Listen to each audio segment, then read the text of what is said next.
Okay, welcome everyone. We'll go ahead and get started. Welcome to UPA Live today. Just a reminder for next time. Here's the next couple UPA Lives coming up. September 26th, how to create a portfolio. This will be presented by Jaron. And then October 24th, color matching between camera brands in DaVinci by John. And so those will be ones you definitely will not want to miss. If by chance you're not able to attend, don't forget about the UPAA's YouTube channel. And more specifically, with that, don't forget the symposium videos that are all up on the UPAA page. So make sure to use that as a resource. Always go back to refer to different things that we've learned, or if you weren't able to attend certain sessions, or if you weren't able to go to the symposium, don't forget that those are there right now. So today we are going to talk about the monthly image competition rules, the changes that were made, updates that were made, and then answer any questions. Let's see, I don't have the comments showing when I'm sharing the screen. Oh, maybe I do. Okay. So if you have any questions, we'll talk about them and feel free to jump in. So this was a long process. I think that was mentioned before. Um, in some communications that had gone out in the process of how this all came about. Surprisingly, the voting on the membership was almost, I mean, it was 90% in favor of the changes. Please know that we know as a board that these are not perfect and things continue to change. And there's things like, honestly, that we probably missed or didn't think about. We had a lot of feedback, a lot of people participating in this. So just know that we're well aware that this is not a perfect system, but we feel like it's been a great step forward in the monthly image competition and the year-end competition categories and some updates there. So let's just jump right in. So let's just go to the categories. You guys can read the rules and things before. So one thing that's important is we kept this paragraph and then we added one. So it says, when judging, unless you feel a photo is blatantly in the wrong place, the photographer should be given the benefit of the doubt. If you're not sure what category is appropriate when you're editing your own photos, keep in mind you will be judged by a diverse group of people who may deduct points if they believe your photo's in the wrong category. It's just something to be aware of. Just a disclaimer. This next paragraph was added. Voting with integrity and without bias is vital for feedback and growth of UPA membership. Now remember, yes, it's a competition. Yes, it's fun to enter, but one of the most, I think, valuable ways that this monthly image competition is used is to get feedback and to give feedback. And so please make sure when you're doing that, when we're voting for the images, that we take them as they are and that we give honest and genuine feedback to those who are voting on. And then so when we can also receive that feedback. Sometimes we have images that we're like, this is the coolest thing ever, and I'm super proud of this. And then we don't, that image doesn't place very well. And you're like, okay, do I have a blind spot or do people just hate me? So it's good feedback when we're honest about it. Or we have an image that we're like, I remember one year I put an image in and I'm like, okay, I just need to put this in to have a fifth photo at that time, or fourth photo, I don't remember. And it placed really well. And I'm like, I still don't think this is a good image, but apparently other people do. So it's really important to get that feedback, to be honest and have integrity. Going back here, it says, please vote in a way that best reflects the score you feel an image deserves. Be aware of your potential favoritism, conscious or unconscious. I would say both ways, right? So if you see a BYU photo and it's obviously a BYU photo, if you hate me or hate us, don't biasly vote us down. Or on the flip side, if you love us, please don't give us a high score just because it's a BYU photo. So, because that's not giving honest and good feedback. Like personally, I really want to see how my images do, and I hope all of us do as well. We get emotionally attached to our images, and this is a great place to get feedback on those images from our peers, from those who are doing the same thing that we're doing. It says this helps the MIC and other competitions be a reliable tool to measure our success in areas of potential growth. So sorry if this gets boring of me just reading and you guys can read with me. Hey, So Nate. yeah, go ahead. So just maybe, does anybody have any questions on that? Thoughts? Anything you want us to clarify? Yeah, if you guys have questions along the way, just jump in. This is just a very informal discussion. I'm going to read stuff. You guys can read it along, read ahead. But if you have questions, comments, concerns, so the reality is, as we're going through this, the rules are what they are now. We're not changing the rules. They were voted on, they're set. So this is more of a time to discuss them. It doesn't mean that that feedback that you may have is not valuable or listened to. Like if you have feedback, please give it to us because at some point, um, I mean, this may evolve down the road further. So any kind of feedback is absolutely valuable. But yeah, any questions up to this point? Okay, we'll keep going. So number one, so there's quite a few changes in the categories. Some of them have stayed the same. And so we'll go through each category individually. And if you have questions about any of this, jump in. So sports action. So sports action is photographs taken of athletes. This also includes cheerleaders and mascots in action during competition or practice in service of your institution. So these are sports action, these are action shots, right? Sports features, here's the difference. This category is for all other sports related photography other than sports action and marketing. So fans, crowds, cheer. So they're not if cheer, right? If it's a feature photo, they're not in a competition. They're on the sideline, they're doing their thing. That's different than a sports action. It's not a competition. Bands coaching on the side or coaches sidelines, your overalls of a sporting event, stuff like that. That will go more in the sports features, where more of your peak action stuff goes in your sports action category, or like quiet moments of players on the sideline or in between plays, right, where it's not an action photo. That's kind of where those feature photos will go. Okay, sports marketing and illustration. So there's three sports areas now.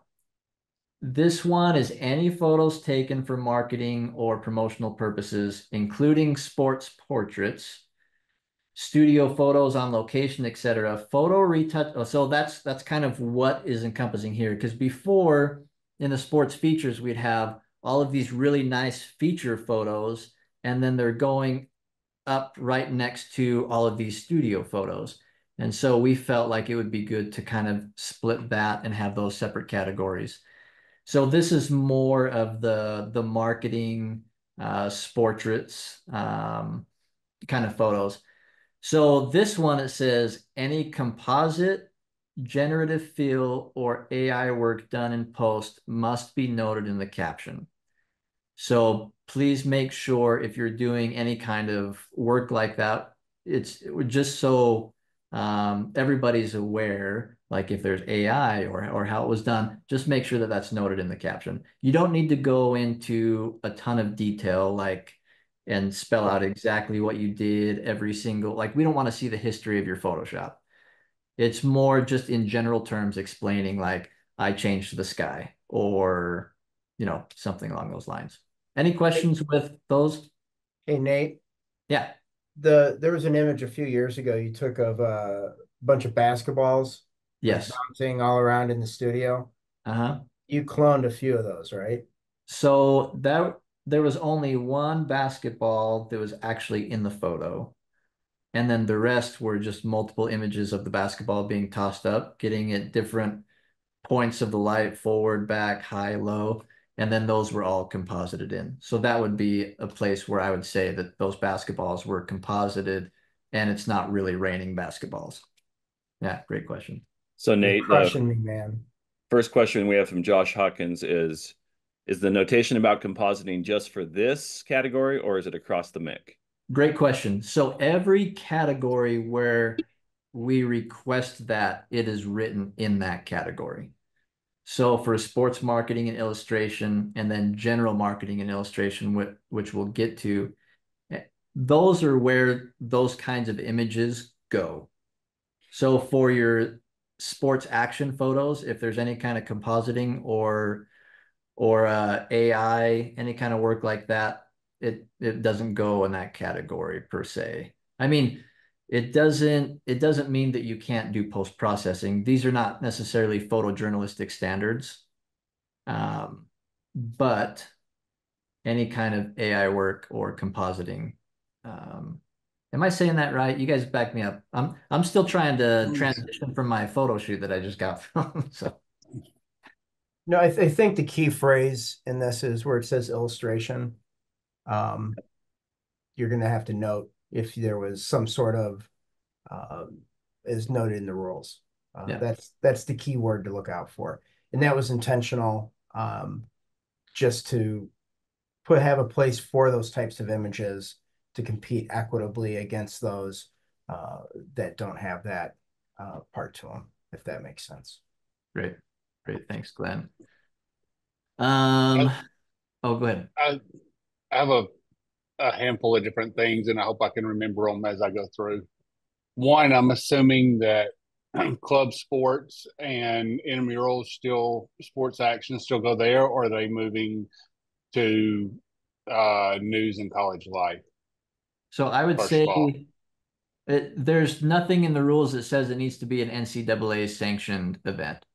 So if it's any kind of sporting, whether that's club or intramurals or extramurals, whatever it is, would go into those categories. Two, for sports feature, we talk about sports portraits being in there.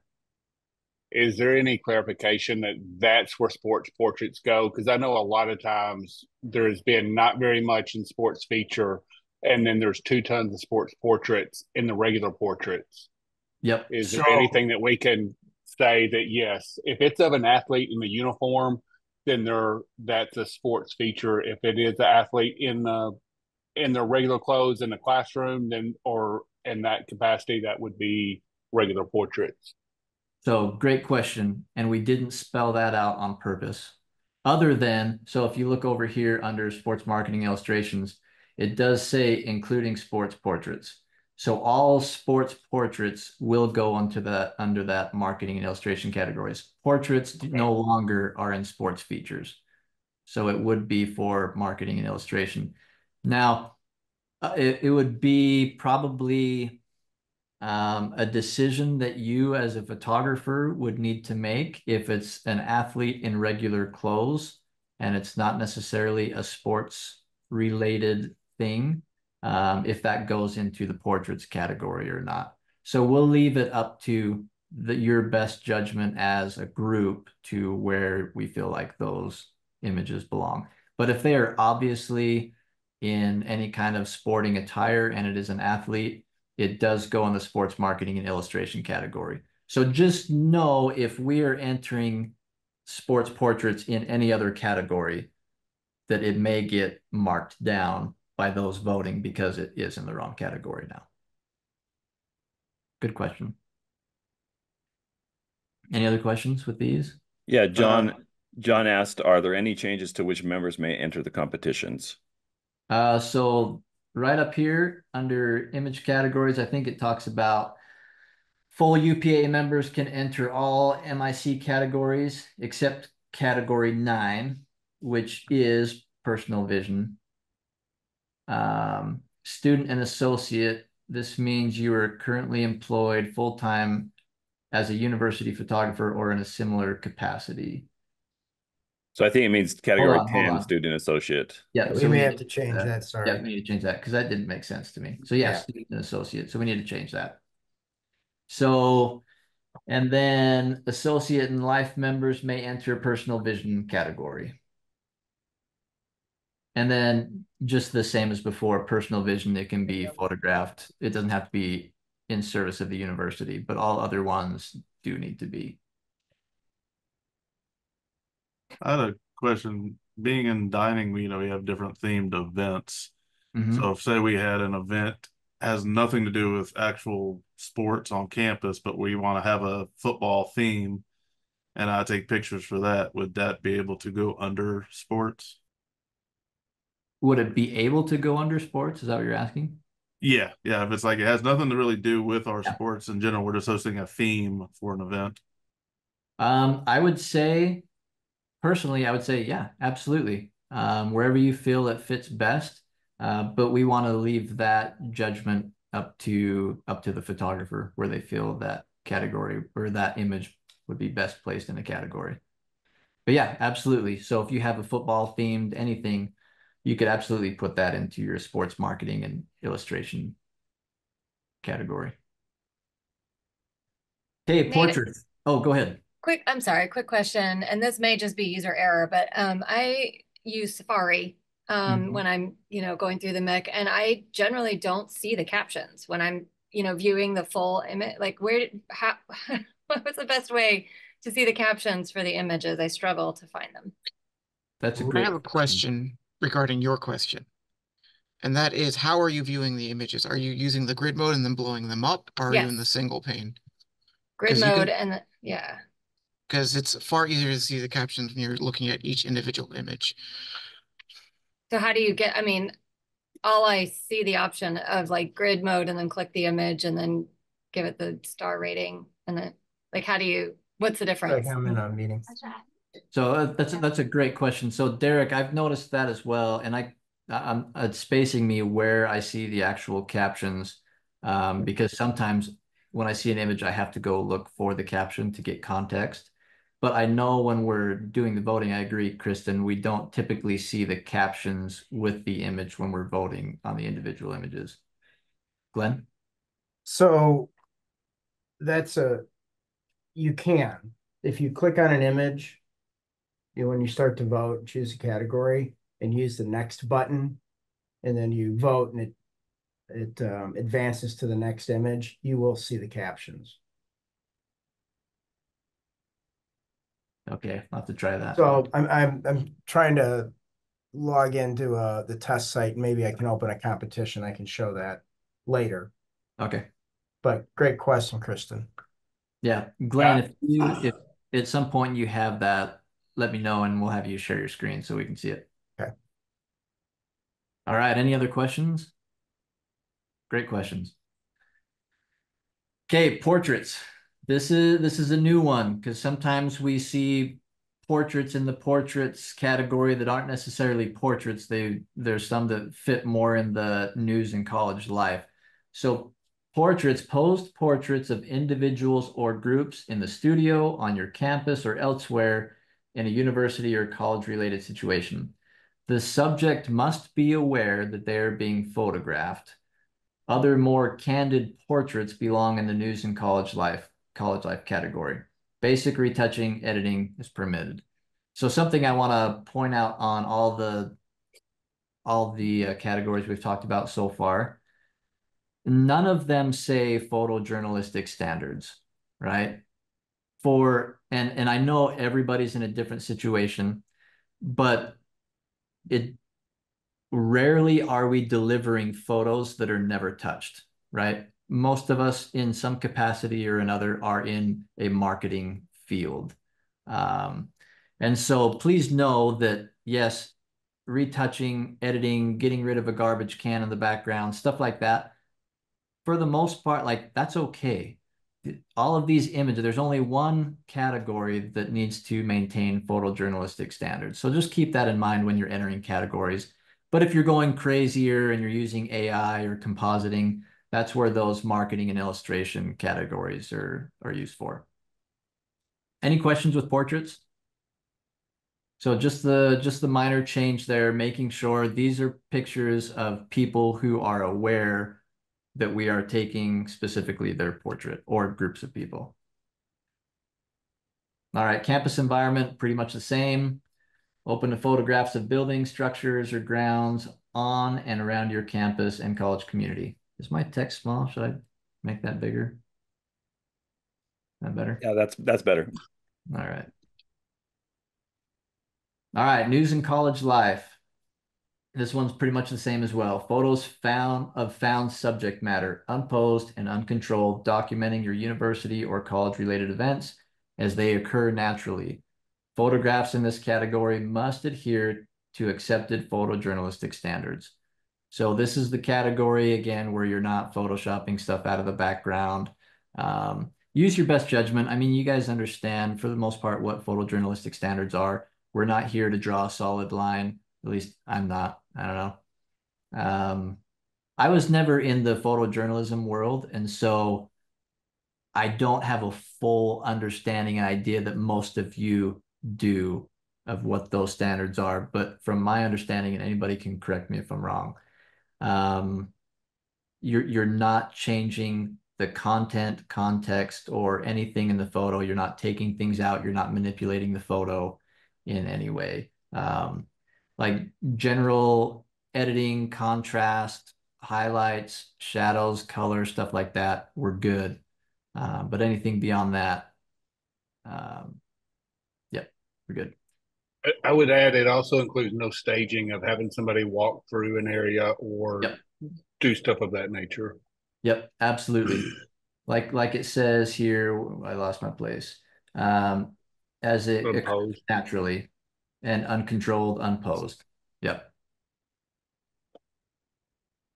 Meredith has a question. Jaron, you want to take that? Oh yeah, it's Meredith asked, back to campus environment. How do we do this for off-campus trips? That's a great question.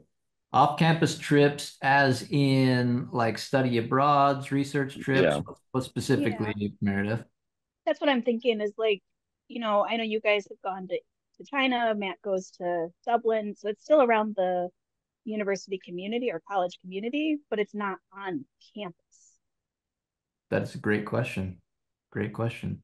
I don't know if I specifically thought about that. Usually for those, I've thought about news and college life, or science and research, depending on what specifically the trip was. But I don't know. Open for other people's thoughts on the board or other people's thoughts in general. Well, I I think that if you're covering, Oh, I'm sorry, go ahead. go ahead, Mark. No, I was just going to say, usually in those situations, they're considered a campus abroad. So when we go there, but on the other hand, that's a great question, and that's why we've actually put in that other rule stating that give people the benefit of the doubt. I mean, you could make a case for this on both ways, and that would be one of those images. But yeah, because I know this one of the slogans here at BYU, or one of the mottos, is "The world is our campus." And so, I mean, technically, anywhere we go, unless we go to space, I guess that would be our problem. But So technically, we have the world's biggest campus. Sorry, guys. Convenient, very convenient, you two. But you have Yeah, to I would put a argue that in- news and college life applies no matter where the students are. yeah, If we have students who go hang out at Fenway Park in Boston and it's part of their extended college life, that falls under college life. It's especially if it's shot in a photojournalistic manner. That's how I take it. The way I've approached it is if I'm at like a study abroad that's a university property, it's kind of a campus environment. But other than that, if we're just traveling around, I've generally gone news and college life. I have a question with that, and this is even with the election coming up. Say if you have people, your students go to march at one candidate's side, the other candidate has people there that are protesting them and acting crazy, and you turn around and shoot them. It has nothing to do necessarily with your people. Would that still be college life? Because it's at the event, your people are at the event, but it's not really anything to do with them. Personally, Now, I think if it doesn't involve the student directly, I don't think so. Okay. If the students are the ones who are protesting, then I think yes. But correct me if you disagree, board members. I think there's an important line that's like in service to the university. You're probably not photographing an opposing side's protest for your university. So I would see that as like a personal vision type interpretation. Yeah. I I was would just agree with going that. off that. I was even thinking the same thing with campus environment. If your students are out there versus you take a trip and on your day off and you go climb another mountain and shoot something, it's sort of the same thing. Hmm. Yeah, Yeah, and great. for me, that would be personal vision. Yeah. Great question. And we've intentionally, like I said before, we've intentionally have not been extremely specific on these categories. Again, use your best judgment, put them where you feel like they belong, and as we've asked, give the photographers the benefit of the doubt. But if you feel, as we're voting, that it's blatantly wrong, then that's where, you can vote to the contrary. Or I think potentially a good practice for the person entering the photograph is to put yourself on the side of a judge and like whether or not it would be confusing. If I entered this protest picture that's unrelated to my campus in this news and college life category, is that going to translate for the judge? Like, where you were at and what you were doing, but is that, is that going to be judged accordingly? That might be a helpful guideline. yeah, yeah. All right. Any other questions? Okay, moving on. General marketing and illustration. So here's a new category as well, or kind of refined category. So images taken in controlled environments for marketing purposes or any type of photo illustrations. So marketing photos, photo illustrations, photo retouching, editing is permitted. Excuse me. Any composite, generative fill, or AI work done in post must be noted in the caption. So this is another place where outside of sports, any kind of controlled marketing environment, or heavy retouching, photo illustrations, with any kind of AI work, that's where it belongs, is in this category. And any questions about that, like, for example, let's go to the next one, science and research. So it's all kind of the same here, open to photographs taken in a lab, classroom, field, or in the studio for clinical or educational purposes. Images using composite, generative fill, or AI belong in marketing and illustrations. So that's kind of where the difference is here. So any kind of compositing, well, I'm just repeating myself. You guys know, generative fill, AI, compositing, all of that goes to the general marketing and illustration, not in the science and research category, even if it is science and research. Does that make sense? So any kind of illustrations belong in general marketing and illustration or sports marketing and illustration. Any questions with those? Great. Personal vision, the same, open to photographs of any subject that were made to satisfy your personal interests. So all the cool trips that you go on personally or things that you see, whatever you want, you can put in that category. Remember, the points or the votes do not count for anything. You don't get points tallied up for images that place in the personal vision category if the full membership decides to put their images in that category. And then 10, student and associate. Only student and associate members may enter this category. Entries may be of any subject. Winning photos will receive recognition but are not eligible for best of show, and no points will be awarded toward ranking in general for the monthly image competition. All right. Any questions? That's it. There's nothing else to talk about. We're done. Oh, Nate, actually, there's more to talk about. Okay. Okay. Glenn is ready. He does have a demo. If you want, we can turn the time over to him to show how they Great. vote. All right. I think you need to make him a co-host. He's a co-host. Yeah. Okay, great. I'm slow. All right. Can everyone see this May 2019 Yeah. MIC? So when you click on the Vote Now button, this should be the first thing you see. Come on. There it goes. And this is the one at a time method of voting. So you can show all images, which is, I think, is what you're doing, Kristen. Is that correct? Yeah, What do I you like think? to go category by category. So I usually click on the category and then show all in that category. Okay. So if you start here and you decide to choose a different category, let's campus environment. As you vote, it will automatically advance and this is the view you'll see. And this is where you see the title and the caption. So if you find that this is how you'd like to vote, you can see the captions this way. And I believe this works in Safari as well.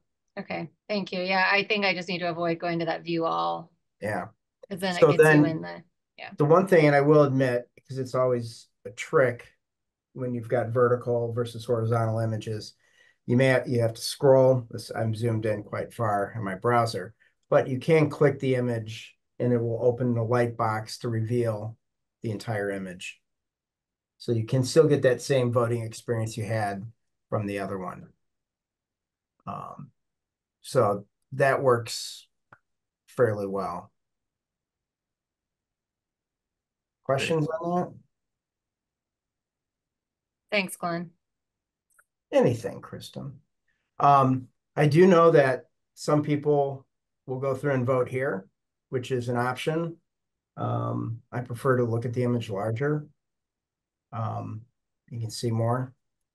Well, and that may be, Glenn, a future thing we can do is have it either when you hover over an image, the caption pops up, or when you click on it like that the caption goes at the bottom where the title is. Maybe that's something to look at with the developers. Yeah, trying to think how we can add caption to the light box. It should be possible. But yeah, I do like seeing them that way. The other thing, and this is just a personal thing, for me is I know I've talked to many people when they vote. A lot of them are like, they go through and they try to find the 7-star image in that category. And then they vote, yes, that's the 7, and then everything is based on that. Personally, I think sometimes there are 2 or 3, maybe 4 7-star images in a category because I'm voting each one on itself. And that's just my style. Doesn't mean everyone has to do it that way.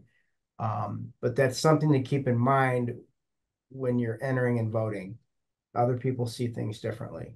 Now, Glenn, can you talk about the change? And I believe you can't vote for your own images anymore. Is that correct? That is correct. So we decided, and I don't even remember back when we talked about this because it's been going on, the discussion's been going for many years. The ability not to vote on your own images. So obviously, if you entered it, you should probably believe it's a 7-star image. It's the one you chose that you thought to enter. I will admit, I'm tempted to hit that 7 sometimes, but then I look at some of these other ones, and I'm like, yeah, it's not that good. There's other ones here that are much better and deserve that. So now, when you go through and vote, you will not see your image. The way to verify that, and I'm going to probably don't. You can, I probably didn't enter this one. That's why I'm outing myself here. But you can click view my images and you can confirm that your image is entered in the contest.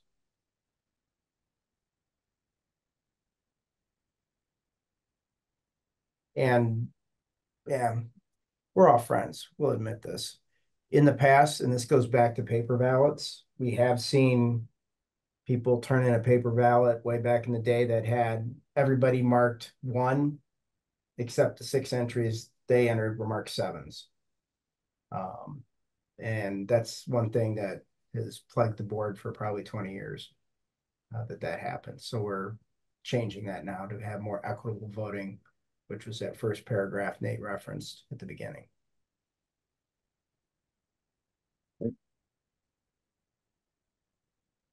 Does anybody else have a question?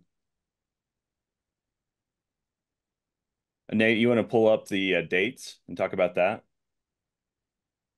Yes, if I can find the dates. Okay, here we go. I just had to scroll down.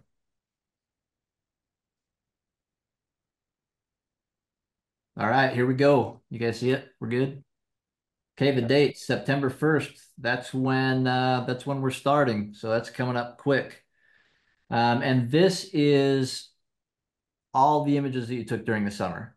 So from June 1st through August 31st. So this is the one competition where you'll enter from multiple months if you choose to. The rest is from the first of the month till the last day of the month. Right, so through the rest of the year until June 1st again. So make sure again when you're entering images that you only enter images that were taken that month previous. And then you'll always have until the 15th. Is that correct? The 15th of that following month to enter, and then the voting happens. Please, please, all your images were created the month before. You've got 15 days to enter. Don't wait until the 15th at 10:59 and find out that something didn't work right, because none of us are watching our emails at that hour. Please enter early. They're already shot. Yep. Do it early. Do it for Jay. Do it for Glenn. We don't want to have to say no. And you guys, believe me, I've been on the poor end of that, where because of my poor planning, I did not enter in time. And so there's been times where it's like I had some pretty cool pictures this month, but I didn't make the deadline, so I can't enter them. So just be mindful of that, so you don't have to be on that unreceiving end of being able to enter your images, because it's not fun. It's not fun. And the contest is based on Central Time, and it should reflect the correct time for your time zone if you've chosen that on your profile. So you can look at that contest page and know that, if you're Jason and you're out in California, that it's going to close, at 10 o'clock California time, 11 o'clock Mountain Time, and then midnight Central. And actually, the Eastern folks get a little extra hour, quote, extra hour to enter. So pay attention to that. Great. It's a pretty quiet group. Any other questions? Pretty self-explanatory. All right. Well, I'm not I one got to. something I want to add there, Nate. I Yeah, just please, want to Mark. thank everybody that was on the committee that helped and put their input into to all of this. We got a lot of great input from a lot of people, and it really, really helped guide our hand to come up with what we did. And just thank you for everyone that took the time to make your comments and send them in. Amen. Amen. Thank you, Mark. Yeah, there was a lot of people who helped and contributed, gave ideas, and helped us refine this process. So thank you guys very, very much. Well, I'm not one to hold meetings longer than they need to go if we're done. So if we don't need to be here anymore, I say we're done. Any other comments? Last call? All right. Thank you guys so much. Thank you for all that you do for the organization, in the organization, and for your universities and colleges. Love being part of this group. Excited for this next year's monthly image competitions. Please enter, please vote, and yeah, it'll be another great year. And then we'll see everyone in Tennessee, hopefully. They'll be here before we know it. All right. Thanks, everyone.